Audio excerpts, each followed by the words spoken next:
Good morning. എല്ലാവർക്കും എൻ്റെയും എൻ്റെ കുടുംബത്തിൻ്റെയും ക്രിസ്മസ് ആശംസകൾ കേട്ടോ. ഞങ്ങളിവിടെ ക്ഷേത്രത്തിൽ ഉത്സവം നടക്കും, അതിൻ്റെ പാട്ടും ബഹളവും ഒക്കെയാണ് കേട്ടോ. അതുകൊണ്ടാണ് നമുക്ക് വീഡിയോ എടുക്കാൻ പറ്റാത്തത്. അതാ ഒന്നാമത്തെ കാര്യം. പിന്നെ ആദ്യം ഇവിടെ ക്ലബിൽ വാർഷികത്തിൻ്റെ 3 ദിവസത്തെ പരിപാടിയാണ്. അപ്പോൾ അത് കഴിഞ്ഞപ്പോൾ ഇവിടെ അമ്പലത്തിലെ മൊത്തത്തിൽ ബഹളമാണ് കേട്ടോ. അതുകൊണ്ടാണ് കേട്ടോ. അപ്പോൾ ഈ പാട്ടും സൗണ്ടും ഒക്കെ വീഡിയോയിൽ കയറുമല്ലോ എന്ന് വെച്ചിട്ടാണ്. അപ്പോൾ എല്ലാവർക്കും ഹൃദയം നിറഞ്ഞ ക്രിസ്മസ് ആശംസകൾ. അപ്പോൾ എല്ലാവരും ക്രിസ്മസ് ഒക്കെ ആഘോഷിക്കുന്നില്ലേ? എന്തൊക്കെയാണ് എല്ലാവരും വിശേഷങ്ങൾ?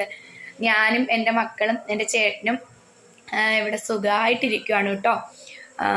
പിന്നെ എൻ്റെ അച്ഛനും അമ്മയൊക്കെ സുഖമായിട്ടിരിക്കുന്നു. എൻ്റെ അച്ഛനും അമ്മയൊക്കെ സുഖമായിട്ടിരിക്കുകയാണ്. പിന്നെ എന്താ നിങ്ങളെയൊക്കെ വിശേഷങ്ങൾ? എല്ലാവരും സുഖമായിട്ടിരിക്കുകയാണോ? പിന്നെ ഞാൻ ആ ഫ്രണ്ടിൽ നിന്നിട്ട് എടുക്കുമ്പോൾ അവിടെയും പാട്ട്, ഇവിടെ വന്നിട്ട് എടുക്കുമ്പോൾ ഇവിടെയും പാട്ട് കേൾക്കാം കേട്ടോ. എനിക്ക് അതുകൊണ്ടാണ് കേട്ടോ, ആരോന്ന് വിചാരിക്കരുത്. പിന്നെ എനിക്ക് ഈ കൈയുടെ സുഖമാണ് എന്നൊക്കെ പറഞ്ഞെങ്കിലും കൈയുടെ തോളിന് ചെറിയൊരു വേദനയും കാരണം ഇതൊക്കെ വന്നപ്പോൾ ആശുപത്രിയിൽ പോകണമായിരുന്നു കേട്ടോ ഇന്നലെ. അപ്പോൾ അവിടെ പോയതും കേക്ക് മേടിക്കാൻ കയറിയതൊക്കെ ആയിട്ട് കുഞ്ഞൊരു വീഡിയോ ഉണ്ട് കേട്ടോ. അതും കൂടി ഞാൻ ഇതിനകത്ത് ചേർക്കട്ടെ. എന്നിട്ട് അങ്ങനെ ഇന്നത്തെ വിശേഷങ്ങളെല്ലാം കൂടി കാണിക്കാം കേട്ടോ. അപ്പോൾ എൻ്റെ വീഡിയോ ആദ്യമായിട്ട് കാണുന്നവരുണ്ടെങ്കിൽ ചാനലൊന്ന് സബ് ചെയ്ത് കാണുക കേട്ടോ. പിന്നെ എൻ്റെ വീഡിയോ ഇഷ്ടപ്പെടുകയാണെങ്കിൽ ലൈക്ക് ചെയ്യുക, ഷെയർ ചെയ്യുക, കമൻറ്റ് ചെയ്യുക. പിന്നെ ചാനൽ സബ് ചെയ്യാത്തവരൊക്കെ സബ് ചെയ്യുക. നമ്മളൊരു കുഞ്ഞു ഫാമിലിയാണ്, നമ്മളെ സപ്പോർട്ട് ചെയ്യുക. നിങ്ങളെയൊക്കെ സപ്പോർട്ട് ഉണ്ടെങ്കിലേ നമുക്ക് മുമ്പോട്ട് പോകാൻ പറ്റുള്ളൂ കേട്ടോ. അപ്പോൾ അങ്ങനെയൊക്കെയാണ്. പിന്നെ എല്ലാവരും കേക്കൊക്കെ കഴിച്ചോ? ഞാൻ റെഡിയായി ഹോസ്പിറ്റലിൽ പോകാൻ വേണ്ടി നിൽക്കുവാണ് കേട്ടോ. അപ്പോൾ ചേട്ടനെ കത്തിക്കുവാണ്. ചേട്ടൻ വന്നു കേട്ടോ. അപ്പോൾ ഞാൻ വെളിയിലോട്ട് ഇറങ്ങിയപ്പോൾ ഞങ്ങളെ വീടിൻ്റെ അടുത്ത് കന്യാമനട ക്ഷേത്രത്തിൽ ഉത്സവമാണ് കേട്ടോ. അത് എല്ലാ വർഷവും ക്രിസ്മസിനാണ് കേട്ടോ. 25, 26 ആണ്. അപ്പോൾ 2 ദിവസം മുമ്പേ ലൈറ്റ് സെറ്റും കാര്യങ്ങളൊക്കെ കൊണ്ടുവന്ന് ചെയ്യും കേട്ടോ. ഇത് ഞാൻ ജനിച്ച് വളർന്ന എൻ്റെ വീട്ടിൻ്റെ അടുത്തുള്ള ക്ഷേത്രമാണ്. അപ്പോൾ അതിൻ്റെ കുറച്ചടുത്താണല്ലോ ഞാൻ വാടകയ്ക്ക് താമസിക്കുന്നത്. അപ്പോൾ അതൊക്കെ ഞാൻ കുറച്ച് വീഡിയോ എടുത്തു കേട്ടോ. വീഡിയോ എടുത്തിട്ട് ഞാൻ നെടുങ്ങോലത്ത് ഹോസ്പിറ്റലിലാണ് പോണത്. എൻ്റെ കൈയുടെ തോളിൻ്റെ അവിടെ ഒരു വേദന കേട്ടോ. 2-3 ദിവസമായിട്ട് ഭയങ്കര വേദന. ആദ്യമൊക്കെ ഞാൻ കുറേ സഹിച്ച് നോക്കി കേട്ടോ. പിന്നെ ആയപ്പോൾ ഭയങ്കര വേദന കൂടി, ഭയങ്കര കരച്ചിലും ബഹളമൊക്കെ ആയിരുന്നു കേട്ടോ. അത്ര വേദനയായിരുന്നു. അങ്ങനെയാണ് ഞാൻ ഹോസ്പിറ്റലിൽ പോകാൻ വേണ്ടി പോയത് കേട്ടോ. പിന്നെ എന്തൊക്കെയുണ്ട് വിശേഷം? എല്ലാവരും സുഖമായിട്ടിരിക്കുവാണോ? ഞങ്ങൾക്ക് കുഴപ്പമില്ല കേട്ടോ. ഇങ്ങനെയൊക്കെ അങ്ങ് പോവുകയാണ്. പിന്നെ എന്താ പറയുക, വീടൊക്കെ റെഡി ആയിട്ടുണ്ട് കേട്ടോ. എല്ലാവരോടും കൂടിയാണ്, കാരണം എനിക്ക് വേണ്ടി എല്ലാവരും പ്രാർത്ഥിക്കുന്നുണ്ടെന്നൊക്കെ എനിക്കറിയാം. പിന്നെ എനിക്ക് നെഗറ്റീവ് കമൻ്റ് ഇടാൻ വരുന്നവരോട് പ്രത്യേകിച്ച് എനിക്കൊന്നും പറയാനില്ല. നിങ്ങൾ എത്ര നെഗറ്റീവ് ഇട്ടാലും ഞാൻ തളരാൻ പോകുന്നില്ല. ഞാൻ മുമ്പോട്ട് തന്നെ പോകും കേട്ടോ. അപ്പോൾ പിന്നെ ഇനി നെഗറ്റീവ് കമൻ്റ് ഇടണോ വേണ്ടോ നിങ്ങളാണ് തീരുമാനിക്കുന്നത്. പിന്നെ എനിക്കറിയാം കേട്ടോ, നമ്മളൊരു സോഷ്യൽ മീഡിയ ഇതിൽ നിൽക്കുമ്പോൾ നെഗറ്റീവും പോസിറ്റീവും വരാറുണ്ട്. ഞാനെല്ലാം അതിൻ്റെതായ രീതിയിൽ അങ്ങ് എടുക്കാറേ ഉള്ളൂ കേട്ടോ. ഞാനങ്ങനെ ശ്രദ്ധിക്കാറൊന്നുമില്ല. പിന്നെ നമുക്കത് ശ്രദ്ധിക്കാൻ പോയാൽ പിന്നെ അതിനേ നേരമുള്ളൂ. അതുകൊണ്ട് ഞാൻ ശ്രദ്ധിക്കാറേ ഇല്ല കേട്ടോ. അപ്പോൾ നെഗറ്റീവ് ഇടണമെന്നുള്ളവർക്ക് ഇട്ടോളൂ. പിന്നെ ചിലർക്ക് അങ്ങനെ ഒരു സ്വഭാവമുണ്ട്, ഈ നെഗറ്റീവ് കമൻ്റൊക്കെ ഇട്ട് മറ്റുള്ളവരെ വിഷമപ്പെടുത്തുമ്പോൾ അവർക്കൊരു എന്തോ സുഖം കിട്ടുന്ന പോലെയാണ് കേട്ടോ. അതൊന്നും എനിക്ക് കുഴപ്പമില്ല, ഞാൻ ജസ്റ്റ് പറഞ്ഞതന്നേ ഉള്ളൂ കേട്ടോ. പിന്നെ ഞങ്ങൾ പോണ വഴിക്ക് പമ്പിൽ എണ്ണ അടിച്ചു. അവിടുന്ന് നേരെ ഹോസ്പിറ്റലിൽ വന്നിട്ടോ. ഇതാണ് നെടുങ്ങോലമാണ് കേട്ടോ. ഇതൊരു ഗവൺമെൻറ് ഹോസ്പിറ്റലാണേ. അപ്പോൾ നല്ല അത്യാവശ്യം കുഴപ്പമൊന്നുമില്ല കേട്ടോ.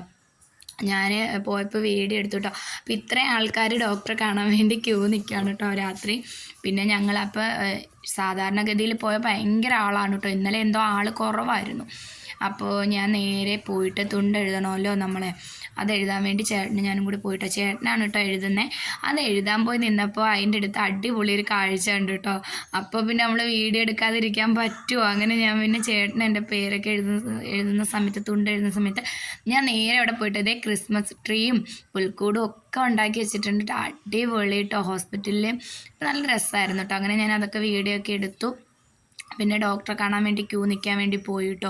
പിന്നെ നല്ല വേദനയും ഉണ്ട്. അപ്പോൾ പിന്നെ ഡോക്ടർ പറഞ്ഞു എക്സ്റേ എടുക്കുന്നെങ്കിൽ ഒന്ന് എടുക്കാൻ പറഞ്ഞു കേട്ടോ. അപ്പോൾ അവിടെ തന്നെ എക്സ്റേ ഉണ്ട്. അവിടെ പൈസ അടച്ച് അപ്പോഴേ എക്സ്റേ എടുത്ത് തരൂ കേട്ടോ. അപ്പോൾ പിന്നെ ഞങ്ങൾ പോയിട്ട് പൈസ അടയ്ക്കണമായിരുന്നു. അങ്ങനെ ഞങ്ങൾ പോയി പൈസയൊക്കെ അടയ്ക്കാൻ പോയി ചേട്ടൻ. അതിനുശേഷം അവിടുന്ന് വന്നു കേട്ടോ. അവിടുന്ന് വന്നിട്ട് എക്സ്റേ എടുക്കാൻ വേണ്ടി ആദ്യം ഞങ്ങൾക്ക് എവിടെയാണ് അടയ്ക്കുന്നതെന്ന് അറിയത്തില്ല കേട്ടോ. ഞങ്ങൾ നേരെ ചെന്നിട്ട് രാത്രി ആയതുകൊണ്ടേ. അപ്പോൾ അവർ പറഞ്ഞു നമ്മൾ തുണ്ട് എഴുതിയെടുത്താണ്. പിന്നെ ചേട്ടൻ പോയി അടച്ചിട്ട് വന്നു. പിന്നെ മാലയൊക്കെ ഊരി വെക്കാൻ പറഞ്ഞു കേട്ടോ. അങ്ങനെ മാലയൊക്കെ ഊരി വെച്ചു. അങ്ങനെ പിന്നെ എക്സ്റേ, പിന്നെ മക്കൾ രണ്ടുപേരും വീട്ടിലാണ് കേട്ടോ. വീട്ടിൽ അവരകത്തിരിക്കുകയാണ് കേട്ടോ. അകത്തിരുത്തിയിട്ടാണ് കേട്ടോ നമ്മൾ വന്നത്. അവരടുത്ത് വെളിയിലൊന്നും ഇറങ്ങരുതെന്ന് പറഞ്ഞിട്ടാണ് കേട്ടോ വന്നത്. പിന്നെ അടുത്തൊക്കെ ആളും പേരും ഒക്കെ ഉള്ളതുകൊണ്ട് കുഴപ്പമൊന്നുമില്ല. പിന്നെ നമ്മൾ എക്സ്റേ ഒക്കെ എടുത്തപ്പോൾ ഡോക്ടർ പറഞ്ഞു വെയിറ്റ് ഒന്നും വലുതായിട്ട് എടുക്കരുത്, കൈ ഓവറായിട്ട് അനക്കണ്ട, ഒരു 2-3 ദിവസം ഈ മരുന്നൊക്കെ കഴിക്കൂ, എന്നിട്ട് കുറഞ്ഞില്ലെങ്കിൽ ഇതിൻ്റെ ഡോക്ടറെ കൊണ്ടുവന്ന് കാണിക്കണമെന്ന് പറഞ്ഞു കേട്ടോ. അപ്പോൾ അതൊക്കെ കഴിഞ്ഞിട്ട് ഞങ്ങൾക്ക് കേക്ക് മേടിക്കണമായിരുന്നു കേട്ടോ. കാരണം ക്രിസ്മസ് ആകുമ്പോൾ കേക്ക് ഇല്ലാതെ എന്ത് ക്രിസ്മസ്. അപ്പോൾ കൊച്ചുങ്ങളാണെങ്കിൽ പറഞ്ഞും വിട്ടു കേട്ടോ മേടിച്ചുകൊണ്ട് വരണേന്ന്. അപ്പോൾ നമ്മൾ മക്കൾ പറയുമ്പോൾ മക്കളെ ആഗ്രഹങ്ങളൊക്കെ സാധിച്ചു കൊടുക്കണമല്ലോ. പിന്നെ അതുപോലെ ക്രിസ്മസ് അല്ലേ. അങ്ങനെ ഞങ്ങളൊരു ബേക്കറിയിൽ വന്ന് കയറി കേട്ടോ. അവിടെ ഇഷ്ടം പോലെ കേക്ക് ഉണ്ട് കേട്ടോ. കേക്കെന്ന് ഞാൻ ഉദ്ദേശിച്ചതല്ലാത്ത കേക്ക് ഇരിക്കുന്നുണ്ട്. ഞാൻ വീഡിയോ എടുത്തിട്ട് അടിപൊളി കേക്കുകളിരിക്കുന്നത്. പിന്നെ ഇതൊക്കെ പറയുമെങ്കിൽ ഞാൻ കേക്ക് അധികം കഴിക്കാറില്ല കേട്ടോ. ഇഷ്ടമല്ലെന്നല്ല, കേക്ക് ഇതിന് മുമ്പ് കഴിക്കുമായിരുന്നു. പക്ഷേ ഇടയ്ക്ക് വെച്ച് ഇതേപോലെ കഴിച്ചപ്പോൾ എന്തോ മനമറുപ്പ് പോലെ തോന്നി. പിന്നെ അതിന് ശേഷം വലിയ ഇഷ്ടമല്ല കേട്ടോ. പിന്നെ കൊണ്ടുവന്ന് വീട്ടിലൊക്കെ വെച്ചു. പിന്നെ അതിന് ശേഷം 2 കേക്ക് മേടിച്ചു. ഒന്ന് അമ്മയ്ക്ക് കൊണ്ട് കൊടുത്തു, ഒന്ന് ഞങ്ങളും മുറിച്ചു കേട്ടോ. അപ്പോൾ അത്രയൊക്കെയുള്ള വീഡിയോ. പക്ഷേ ടാറ്റാ.